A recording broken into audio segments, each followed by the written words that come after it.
Welcome back to AM Northwest. The new year is the perfect moment for busy leaders to improve how they manage and spend their time.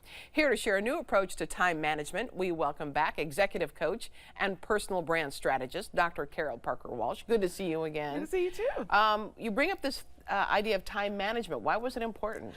Because we do a lot of work with high-level leaders in corporations and in governments, and the number one issue they're always challenged with is their time management. Oh. Right? They are busy trying to implement new initiatives, drive innovation, deliver results, so their plates are full, but they struggle with working all day, all night, on weekends because they can't seem to manage their time. And actually 82% of leaders say they don't have an effective time management plan. Yeah. And so, but the problem is they think it's counterintuitive to take time to figure out how to manage their time. Okay. So they are looking for quick tips and strategies Right. just to kind of implement. But if you already have an ineffective system that's not working, the tips and systems and tricks won't work, right? Yeah. Because you're trying to fix something that's already broken. So you say you need to kind of think about your relationship with time. Absolutely. I always tell my clients that time management is really thought management. Oh. And what I mean by that is that the key to time management is not about the clock or the time, because we all have the same amount of time. You can't do anything about it. Right. It's about shifting your perception with the belief that of the control you have over your time and the decisions you make about using your time. So most people have a very scarcity mindset around their time. Like, I don't have enough time. I'm so busy. You know, there's not enough hours in the day. I can't get everything done. And it's almost like a self-fulfilling prophecy. And what that does is signify that you don't feel like you have control over your schedule. Oh. And so because you have this scarcity mindset, then of course you're not going to be able to implement any strategies. You're going to operate ineffectively because of the scarcity. So you have to shift it and change your idea and narrative around time so that you can actually take back that control of your time, so that you can schedule things and get things done and actually have more of an abundance mindset around that perception of control. That is a critical step that people don't talk about, and that is one of the key things to be able to shift your relationship with time. Then you say to audit your time so that you can uncover the truth. Absolutely. Most of us go through our day and don't even think about what we're doing, right? The day ends and we think, where did the time go? Yeah. Like, what happened? What did I even do today, right? I was busy on Words with Friends. I was busy, and that's Yeah. usually the case, right? Yeah. And so auditing your time brings great awareness to the patterns in terms of how you're using your time. If you got lost on social media, Right. or got knee deep into those cat videos on YouTube, right?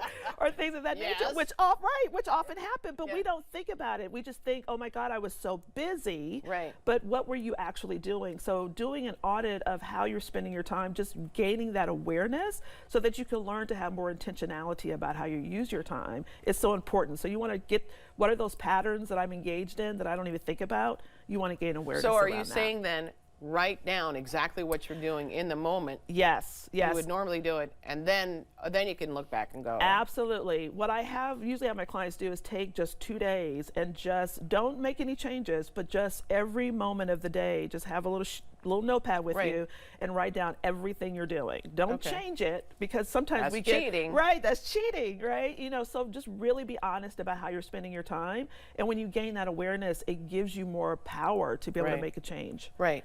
And then stick to a calendar. Yes. So once you kind of gain that awareness, you understand your relationship, try to shift that and gain that awareness, then you can engage in the tactic of time blocking and calendar blocking, which is a strategy that a lot of people use. And I hear a lot of times, I do block my time, but the problem is they don't commit to it, right? A lot of times we put things on our calendar, but when the time comes up to do it, we're like, I think I need a cookie, or, you Yeah. know, or again, those cat videos are calling my Right, name. I don't want to right. do this. I want to do something else. So the problem isn't the blocking of a calendar. The problem is that we don't have the discipline to commit to what's on our calendar, right? I hear that all the time. Or we think, well, I don't know how much time that's going to take, so I can't block my time, right? Or we want to leave room for the unexpected, so we don't like to schedule ourselves out because we think it's too restrictive. I used to think that before I started doing this, but it's such a freeing activity, and it lets you have boundaries and control over your time. But sometimes if people think they can do too much in one day, then they don't really like get to appointments on time. And then you get into this cycle of now that has to be rescheduled because you missed that appointment. Right, but that's because they don't know how to estimate their time well, and Okay. they're not blocking their time effectively.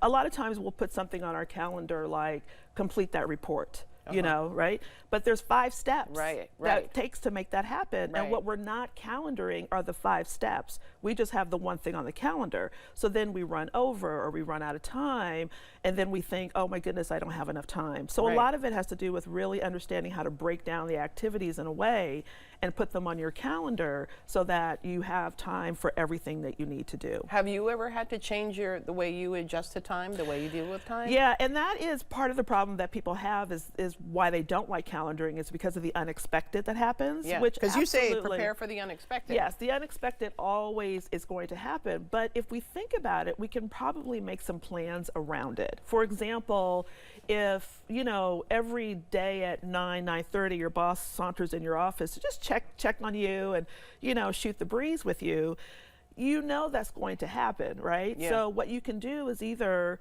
put that in your calendar to know that's your boss is going to unexpectedly stop by, or what you can do is create boundaries and said to your boss, let's schedule a meeting, or can we meet at this time because at 9 o'clock I have some other things planned.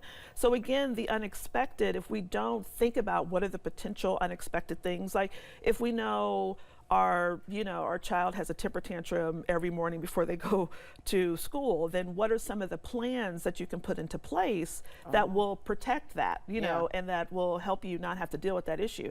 So if we can think about what could be potentially the unexpected interruptions and create a plan and strategy to deal with those ahead of time, then we can continue to have that control over our time. Yeah. Oh, wow. All good advice. Yeah. Thank you so much. You're welcome. All right. We'll be right back with more AM Northwest. Don't go away.